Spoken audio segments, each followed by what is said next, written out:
Yung nakaka-proud talaga mga Pinoy, magaling at very talented.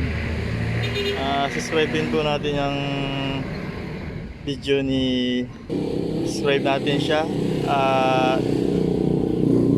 like ang ano niya, ang YouTube channel niya. Talagang ni-reaction ko lang po. Maganda po yung ano, ang nangyari sa kanta ng ating kababayan na Ubod ng Galing. Kaya panoorin niyo po hanggang huli po. Pa-standing ovation na lang mga manonood, pati ang mga judge. At si Simon talagang napayakap na sa kanya at napabilib. Talagang ang ating kababayan ay sobrang galing at very talented.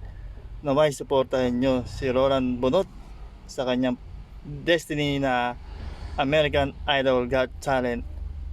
Napakagaling at ubod ng ganda at linis ng kanyang boses.